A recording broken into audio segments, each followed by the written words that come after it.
एक बुद्धिमान लड़की की 3 बातें जिंदगी भर याद रखना, कभी बेइज्जती नहीं होगी।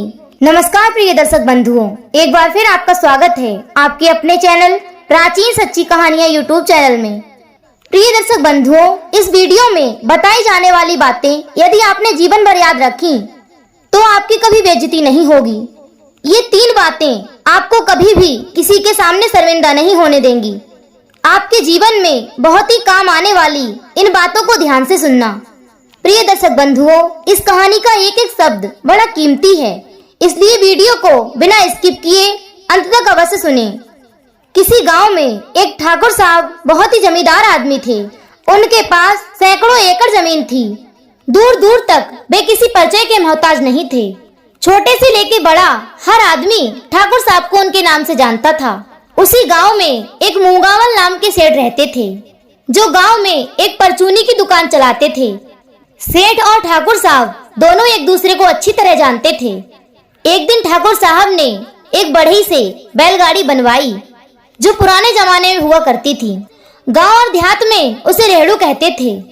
बैलगाड़ी बहुत ही अच्छी बनी थी। गांव के लोगों ने बैलगाड़ी की खूब तारीफ की, लेकिन ठाकुर साहब बैलगाड़ी से पूरी तरह संतुष्ट नहीं थे। वे उसे और अच्छा देखना चाहते थे। उन्होंने बढ़ई से कहकर उस बैलगाड़ी में जगह जगह पीतल के फूल जड़वा लिए थे। बढ़ई ने उन फूलों को पीतल वाली पालिश से रगड़कर खूब चमका दिया था, जिससे कि वह गाड़ी सोने की तरह झमझमाती थी। अब तो गांव के लोग उस बैलगाड़ी को देखकर देखते ही रह जाते थे। उस बैलगाड़ी ने ठाकुर साहब की शान और बढ़ा दी थी। जैसे कि आज लोग हवाई जहाज में बैठने को तरसते हैं, वैसे ही उस समय गांव के लोग ठाकुर साहब की बैलगाड़ी में बैठने को अपना सौभाग्य समझते थे। गांव के लोगों में जब बातें होती थीं, तो सब लोग यही कहते थे कि ऐसी सुंदर और कीमती बैलगाड़ी ठाकुर साहब के अतिरिक्त कोई नहीं बनवा पाया। सच तो यह है कि ऐसी बैलगाड़ी आस पड़ोस के किसी गांव में भी नहीं है। प्रिय दर्शक बंधुओं, एक दिन की बात है, सेठ मूंगामल की बेटी की शादी हुई। गांव से रेलवे स्टेशन कुछ दूर था, तो सेठ ने सोचा कि अगर मेरी बेटी गांव से स्टेशन तक ठाकुर साहब की बैलगाड़ी में बैठकर जाए तो हमारे रिश्तेदारों में हमारी खूब वाहवाही होगी। लोग कहेंगे कि सेठ ने अपनी बेटी को एक बहुत सुंदर बैलगाड़ी में बैठकर विदा किया। चारों तरफ हमारी प्रशंसा होगी। दर्शक बंधुओं, अपनी प्रशंसा कराने के लिए सेठ मूंगामल दौड़े दौड़े ठाकुर साहब के पास पहुंच गए। ठाकुर साहब अपनी बैठक में बैठे हुए थे। ठाकुर साहब ने पूछा, कहिए सेठ जी, कैसे आना हुआ? सेठ जी कहने लगे, अरे ठाकुर साहब, आप तो जानते ही हैं, कल बेटी की बारात आई थी और आज उसकी विदाई है। मैंने सोचा कि स्टेशन की दूरी गांव से लगभग 5 मील है, क्यों न ठाकुर साहब की बैलगाड़ी में बैठाकर बेटी की विदा कर दूं। थोड़ी देर के लिए आप अपनी बैलगाड़ी दे दो। दर्शक बंधुओं, सेठ जी की बात सुनकर ठाकुर साहब को ऐसा लगा जैसे सेठ ने उनकी गाड़ी नहीं, उनके प्राण मांग लिए हों। ठाकुर साहब बातें बनाते हुए बोले, अरे सेठ जी, बेटी का विवाह हुआ है, बड़ी अच्छी बात है। जैसी आपकी बेटी वैसी मेरी बेटी। बेटी अगर बैलगाड़ी में बैठकर स्टेशन तक जाए, इससे ज्यादा खुशी की बात और क्या होगी। फिर बैलगाड़ी भी अभी खाली ही है। लेकिन दिक्कत की एक दूसरी बात है। पिछले कुछ दिनों से मेरा बेटा बैलगाड़ी से अपनी भैंस का बछड़ा बांध देता है, इसलिए बैलगाड़ी चल नहीं सकती। ठाकुर साहब का मतलब साफ था कि वे अपनी बैलगाड़ी सेठ जी को नहीं देना चाहते, इसलिए बछड़ा बांधने का बहाना कर रहे हैं। लेकिन सेठ मूंगामल ठाकुर साहब की बात को नहीं समझा। उन्होंने फिर कहा, अरे ठाकुर साहब, आप बछड़े की चिंता ना करो।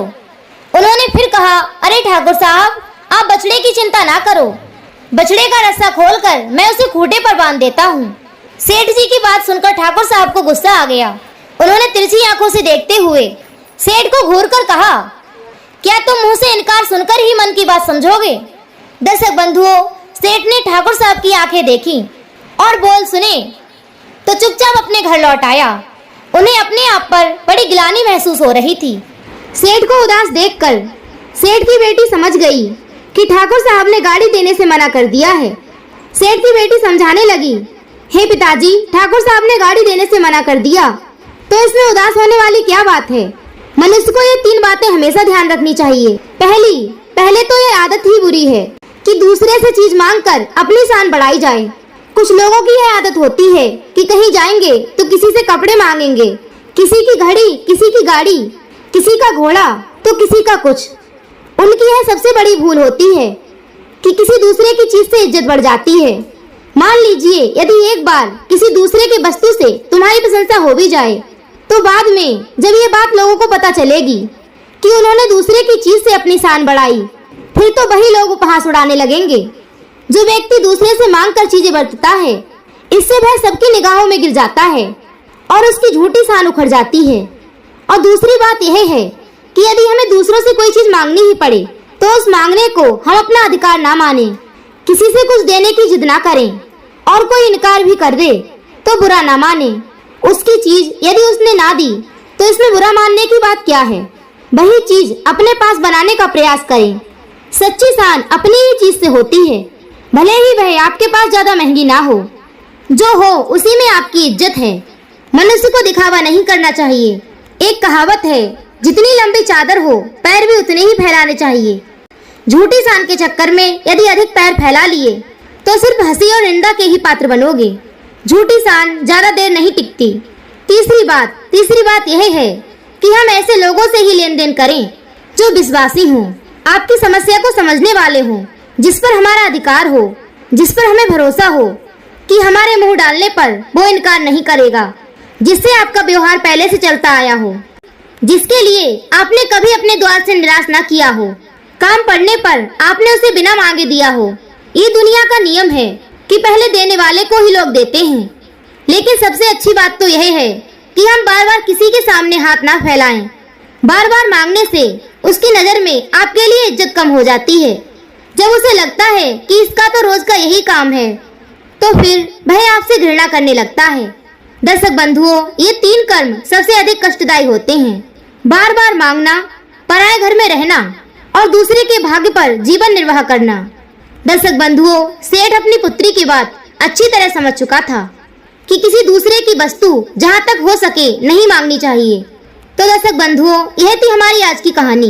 यदि आपको कहानी अच्छी लगी हो तो वीडियो को लाइक करें, कमेंट करें और अधिक से अधिक लोगों तक शेयर अवश्य करें।